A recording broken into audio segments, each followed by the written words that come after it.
Hey, what up, everybody? Welcome to the Billy Rickman Show podcast. And today's episode, we're going to be talking about something a little bit controversial, I guess, but something that keeps popping up more and more, especially with COVID. And obviously, I actually hired a new brand manager the other week. His name's Matt. He's going to be watching this. He's going to be thrilled to bits that he gets mentioned on my podcast because he loves the podcast so much. And but I hired a brand manager the other week, and he's been doing a lot more on the email side. I'm going to talk a little bit more about marketing in future episodes, but he's been doing a lot more on the email side, trying to build the list again, trying to gain traction. Because if you listen to the episode two days ago, I think it was, I talked about the social distraction, about how social media in the wrong hands, done the wrong way, can actually serve as a negative to the business and can actually distract you from optimizing and growing at the rate at which you should be growing. But Matt has been doing it for me now that we've been able to build out our support team. He's been doing a lot more on the marketing side, a lot more on the social media side. And we had a discussion this morning. We're talking about the direction and looking at insights and metrics. And we had a discussion around, what are we seeing? What's coming back to the questions that we're asking on social media? What's coming back to the emails that we're sending? What are some of the messages that are coming back from the SMSs that we're sending out? And he says to me this morning, he says, you know what keeps coming back? How hard it is to find good stuff. And I'm seeing that across my channels as well, like even in my personal Facebook groups. And it's not just in this industry, by the way. It's not just with hair, it's not just with beauty, it's not just with skin. We're seeing this across like professional services with accountants and lawyers. And I don't know what it's like overseas right now, but I can tell you in Australia, our government has massively looked after our people during the COVID lockdowns. Our government benefits for what we call JobKeeper, which basically pay the employer to keep people employed in the business. Then they had Job Seeker, which I think was paying something around about $900 a fortnight for people to sit at home and do nothing. And the government was just paying for this. We've also had rental abatements on personal property and commercial property. And so we've had a massive reduction in expenses, and the government have actually, by and large, paid for a lot of people's salary or compensated for their salary reductions or losses. And so with all this happening, especially in Australia, like people have become used to that, and this is still ongoing. Now it is due to change coming up in December. Next month it's due to change, and early next year reductions in government benefits are going to reduce even more.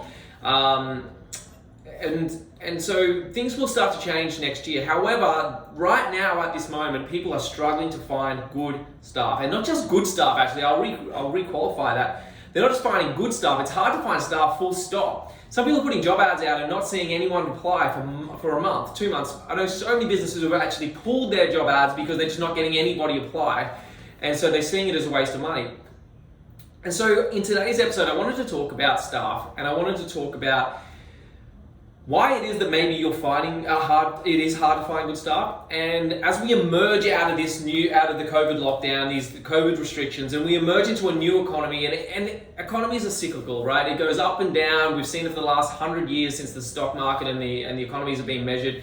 We've seen that economies go up and they go down, and we will come out of this economy as bad as it is, as bad as the recession and depression has been in some countries.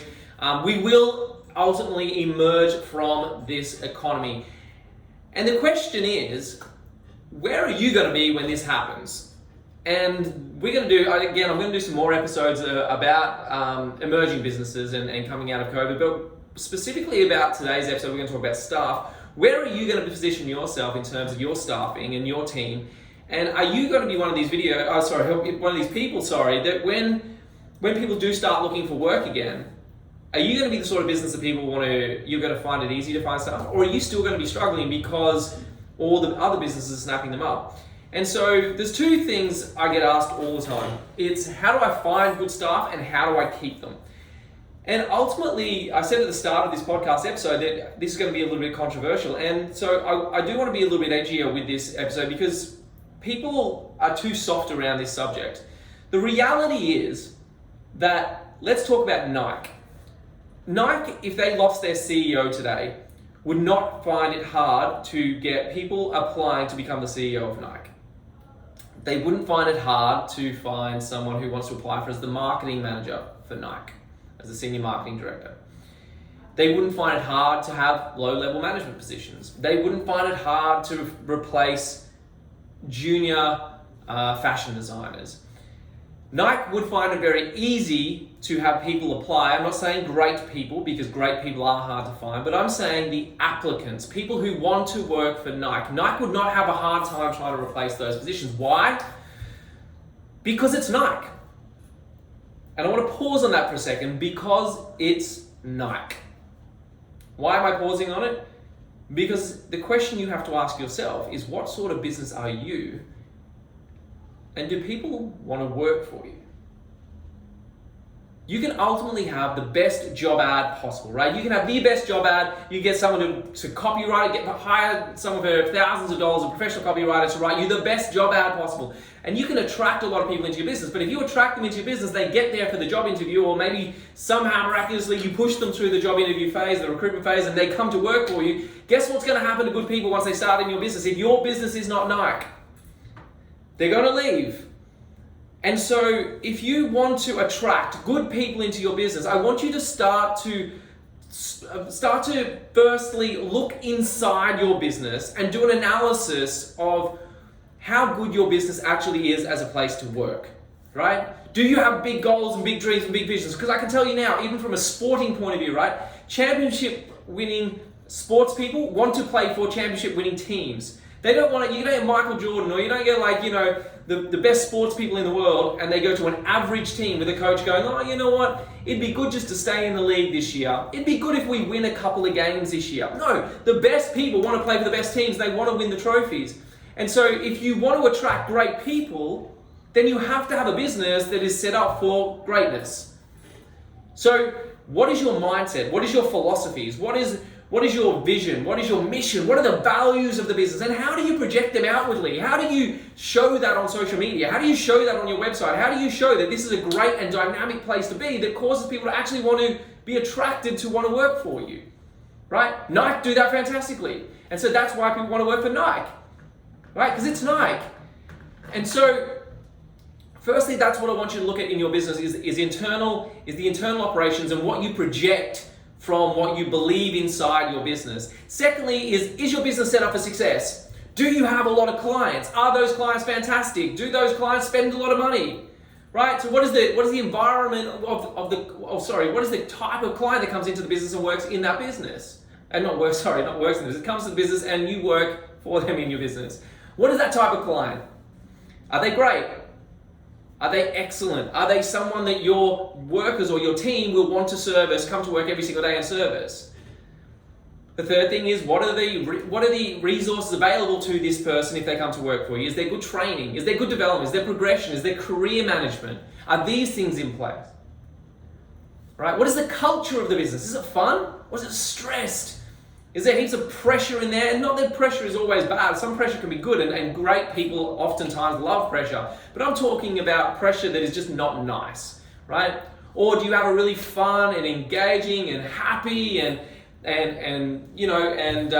just a great place to be? Is that your culture? So when I'm talking through these things, I want you to start to think about your own business. Reflect on your own business and think about what is my business? Is my business fun?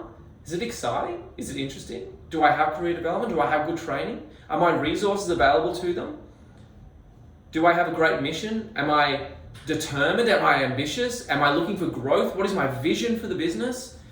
And how do I project all these things externally so people can actually understand my business and they actually want to work for me? So instead of you writing a job ad on Seek that, again, you could pay a professional copywriter to do and attracting people through a job ad but then losing them out the back because they realize your business isn't that great, the number one way that you can attract good people into your business, the number one way you can attract any people or more people into your business is to have a business that you don't go looking for people. It's a business that they come looking for you. And you need to understand that that's how big businesses grow. Right? Because they're not, I know for Virgin, I don't know if Virgin do this anymore, but I used to know a lot of people who used to work for Virgin Australia before COVID, and they used to say it's very rare that you would ever see Virgin advertise online for a job. Not online, but they would externally recruit for a position. Why? Because everyone who comes to Virgin wants to stay in Virgin, and they just promote internally. Right? And because it's so hard to get a job that you never see it advertised anywhere, people go looking for it. And so when it comes to recruitment, if you're sitting there now scratching your head going, I can't find great people, then I want you to think about this episode. And I'm not saying you shouldn't advertise online. I'm not saying you shouldn't go recruiting and looking for people. Of course, not everybody is in a position right now where you have such a great business they come looking for you. And we can talk a little bit about how to create good job ads and how good recruiting practices later on in a different episode. But right now for this episode, I want you to take away some thoughts and some ideas around making your business better so it's more appealing to great people. So that the next time you do a round of recruitment, you could simply put a post on Facebook and you would have 20 applicants coming in going, oh my God, I've been waiting for you to look for a new hairdresser. I've been waiting for you to advertise again for a new beauty therapist because I want to work for your business. And in order to do that, if you want to attract great people, there's a certain way of doing that. But if you just want to attract more people, you have to have a business that people want to work for. And so the lesson for today's episode is for you to for you to go back into your business right now, today, and do a stock take on the things that are working in your business, the things that aren't working in your business, and have I set my business up in a way that is projected externally that people want to work for me? And if the answer is no, then what do I need to do in order to fix that? Do I have documented what my mission is? Do I have documented what our company values are? Do I have a documentation that says what our vision is? Do I have a documented, do I constantly go online and show stories about how fun and our culture is at work? Is my salon known in the area to be that go-to place? Do clients want to rush to come and see us if we're having a promotion, or are we booked up in advance and people can't get in? Those sorts of things will attract a certain type of people to work in your business. And that's really what I want you to think about today. Do a stock check on your business, on your business about your recruitment processes. Have a think about, is my business set up for that? And what are the actions I can do right now today? And this is going to be something, it's like when you say, I want to go to the gym and lose 10 kilos, okay? If you want to go to the gym and lose 10 kilos, you can't make a decision today to take action. And then tomorrow, once you've taken that action, you're going to lose 10 kilos. This is going to be something you have to progress over time, okay? So you take action today, or you make a conscious decision today that this is what I'm going to do.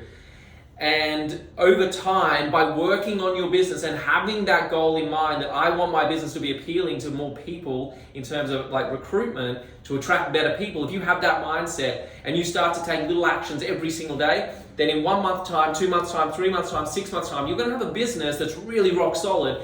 And you're never going to have a recruitment problem ever again, because people are going to be so desperate, they're going to be falling over each other trying to come and work for you and your business. And recruitment will, that hard task of finding people, or finding a new hairdresser, or finding a new beauty therapist, finding a new manager, or finding great people, those problems are going to be a thing of the past, because people are going to be coming to you rather than you going to people. And that's the lesson from today's podcast. Be great. Make your business appealing, make it attractive, make it the best polished version of your business that it can possibly be, and people will come flooding in to want to work for you. So have a think about that. I hope this helps. If you have liked this, then please make sure you like, share, and subscribe. Whatever platform you're watching, this is actually a video today, so if you don't yet follow me on YouTube, go to YouTube. The video will be uploaded there. We're also going to be posting on our social channels. And if you like this, if you're watching this or you're listening to it, please make sure you like, share, comment, and hit the subscribe button, because we could all do a little more, a few more subscribers, right? And also, when I see certain episodes that get more subscribers on it, I know that content has been engaging for you. I know it's been helpful, and I can do more content just like that to help you in your business to grow and succeed even more. So like, share, comment, and subscribe, and I'll be back tomorrow for day number 5 of 365 days of podcasting in a row. Hope this has been great. I'll see you then. See you guys. Bye-bye.